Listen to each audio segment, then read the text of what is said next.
I was so happy when you smiled. Your smile breaks through the clouds of gray, far from the sunny days that lie in sleep. Hey guys, how's it going? It is I, the real Randy Chavez. I'm coming at you today. Veterans React video. It's a combination between Veterans React and scary stories, unexplained mysteries. There is a bunch of stories that I have. First, before we get started, everyone say hello to Dashi. Hello, Dashi. So this shirt, actually, I got in preparation. Y'all can tell it's supposed to be the 5K for the Area 51 thing that happened a couple of years back. I had plans with, I had a couple buddies stationed at Nellis Air Force Base over in Las Vegas. And we were going to go watch everyone try to storm Area 51. We thought that would have been the funniest thing. And then obviously, it kind of lost steam. It was like, we tried, all right, it's just not going to happen. So I didn't wind up going, but the plan was to go to a place just on the outskirts of where, you weren't allowed, like on a mountain somewhere. We were going to barbecue, and we were going to bring a bunch of beer, and we were going to and this is like, trigger warning, I guess, dark veteran humor. We were going to watch and point and laugh as everyone ran to their ultimate demise. We're going to, take again. Veteran humor is very, very dark. Sorry, right? So we're just going to drink beers like. This is probably a side of me you guys have never really seen before, so I apologize for that. No, I'm not going to apologize. This is who I am. I know this is an unexplained mysteries thing, so I'll get to the unexplained mysteries as well. The first thing this is what happened in 2015, I think. A buddy of mine was deployed, and I had to stop by my room. I was watching his car, his apartment, and his cat. And so I was fostering his cat for a while, and I had to go up to where I was dorming, and it's called like dorm rooms. It's basically the barracks. And I was like, okay, so let me park here, and I'm like scrolling through my phone. So be advised, parking lot here, dumpsters over here, building back there. And I'm scrolling through my phone on just like Facebook, whatever.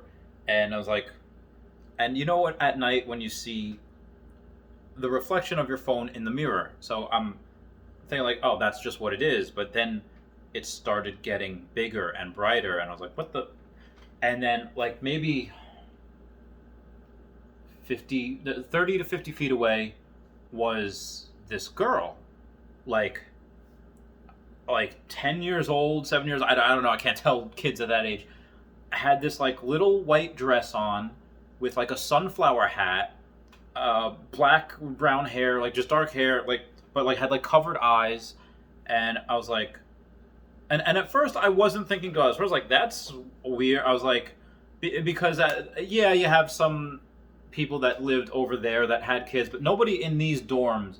These were like party dorms. These were like college frat, like military parties really hard.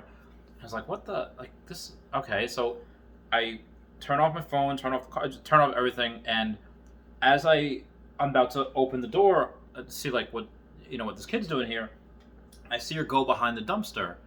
I was like, okay, well, like, I'm not frightening her, but yeah, it's military base, all on the same team. And I was like, hello, and I tried to put on like hello, like a not, it wasn't like a military threatening voice, I was just like a hello, seeing what she was doing. But between the dumpster and the building, like it took me, I don't know, 5 seconds to get there, and this little girl definitely could not have ran into that building. One, the doors just would have heard them open or would have seen them open, but she wasn't there. And it was like, all right, so I go around like in a circle, like, little girl, like I checked the dumpster. I was like, what the? So this girl Shrek comes out, and so her name it was Shrek, like that was her last name. She was awesome. She became Hauser after she got married. But anyway, I digress. Back to the story. She's coming down the stairs, and she's looking at me like, because I'm all confused. I'm like, what? Where'd it go? And then she's like, you okay, Chavez? You good? I was like, there was this girl here. And she's like, she's like, you had a girl? I was like, no, like, little girl, like it was a kid, like, and she's like, over here, and I was like, yeah, I know, right? And then so we go, and I don't know what that was.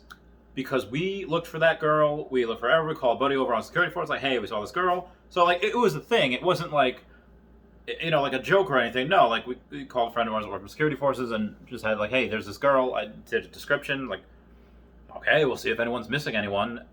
It wasn't, but I am convinced that that was ghosts. That was the thing because on our where those dorms were, that used to be where I'm sorry, where those dorms were across the parking lot. There's a dining facility, and it wasn't that long of a walk, maybe a minute walk, 10-second run, whatever. And I mean, not even a minute. What happened was the dorms barracks used to be on that, and this is McGuire Air Force Base, Joint Base McGuire Dix Lacehurst, so JBMDL.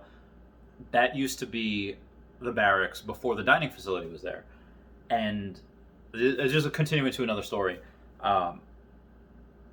One night I was getting food there. There was nobody there, and me and my friend Phillips were there just talking with the lunch ladies, the ladies that, they work there, and they just happened to go. And my friend Bridget, shout out to you, Bridget. I'm going to put this on your Facebook wall, Bridget. We go there and we're just talking about stuff. Now there's Bridget there, and there's a couple of Spanish ladies there as well. And as a Spanish person, I could say this, we are so interested and intertwined in the supernatural, being really superstitious, and they were just like, and we were talking about ghosts, me and my friend Phillips, and the Spanish lady was like, well, we're cleaning in the bathroom, and then we cleaning one bathroom, the other bathroom, the flushes, but there's no one there. I was like, what? And like, these are not high-tech toilets where you have like the sensor flashes. No, they are not them. These are flashes. You old school. You gotta push that thing. You gotta kick it. It does not happen. And they're like, yeah, I'll do that. And then Bridget said a story, but when all the other Spanish ladies like, yeah, back when these were the I don't know if they were working there at the time. Said these were the dorm rooms like 50 years ago. People used to kill themselves. And I was like, and which, okay, yeah, veteran suicide, yeah, not making a joke of it, not making light of it, but that's a real thing. But I'm thinking like, oh my god, like if they kill themselves, they're ghosts, they're haunting the place. And I was like, all right, guys, peace. I'm gonna get out. And Phillips, and he's like, yeah, peace. So, not too. My boy Phillips is half white, half black, and we always used to not make. Yeah, all right. So our friend Zervan, we used to kind of make fun of him because he was always like, yeah. So what about like going into like haunted houses? And then Phillips would go, that is white person stuff. And I was like, but Phillips, you're half white. And he's like, not that half. We always had a thing where another friend of ours went to a party and this girl that he wanted to get with wanted to play with the Ouija board. I was like, we got to go. I'm not about that Ouija board. And he's just like, well, I want to get with this girl. So they played with that Ouija board. I walked my butt home. I'm going to catch my brown butt playing with Ouija boards. Anyway, in Kuwait, in Ali Al Salem, we had this Sergeant Frempong. He was so cool. he was, I don't know where he was from, but he was actually like African, like from Africa. And a buddy of mine I was stationed with, who is also black, he's just like, that dude is straight from the motherland. But he's a very hardworking individual. He was on the opposite shift of me, but we had good relations. He's a good guy. And, so I would see him every day because, shift brief, whatever. And he was telling me one day, I was like, yeah, one day I had, it was like maybe 10 at night? Or it was at nighttime. He said, he saw someone in like a random uniform that he didn't recognize, and which kind of makes sense. We have a bunch of different forces there. Israeli Defense Forces there. I think Saudi Arabia was there. I think he had. There's just a bunch of people passing through. Whatever. Norwegian guys were so cool. They had amazing coffee. Really good at volleyball. And he said like, so for him to say like it was a uniform that he didn't recognize, that kind of made sense. But I was like, oh, so it's one of the other people? He's like, no, like this was a man from not this time. I'm like, what do you mean not this time? He's like, he was walking toward me, and I look away for a sec, and then he was gone. I was like, now, granted, we are very, very sleep deprived over there. Like, we work a lot, so trying to work out, maintain your PT, maybe try to call home in the morale tent. You're just not sleeping a lot. And he's just like, I don't know what it is. Maybe a demon. I listen, I'm not a demon. And everyone's just like, it was probably someone from you. And he described the uniform, and someone else, one of the older guys, was like, oh, actually, no, I know that uniform. That's from, this era. And it was from like a long time ago, that uniform. And what happened was probably just someone that had either died there. It could have been, it might have even been in Desert Storm. That's where Desert Storm was. And then, people just, they don't leave. So I was like, oh, wow, that's a thing.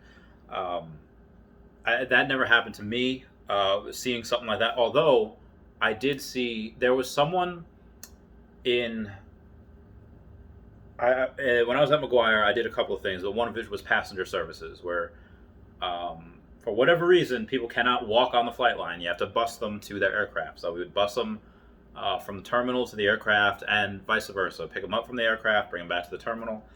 And there was this colonel there. He's like, and he was talking to me. He's like, tell me about this place. Tell me about the, flight line, and everything. And, how do you guys operate? I was like, okay, well, this is the aerial port. And going, okay, well, here's where the C-17s are. KC-10s are over there. C-5s, and a bunch of that stuff. Just giving them a tour as we're on our way back. So it wasn't, and they're got known for a couple minutes. He was a cool guy. And I said, and over here's where ramp is. One of my friends is probably getting in 10K right now, getting ready to, go out to an aircraft. So, see who he is. And we both saw him get into that 10K. And like from here's the 10K and we're coming this way. And we're on like a two-way street here, a two-way driving flight line. And the 10K is over here. So we see him from maybe about 40, 50 yards away. Someone get in there. And then by the time we are right up next to him, look out the window, there was no one in there. I am freaking out retelling this story.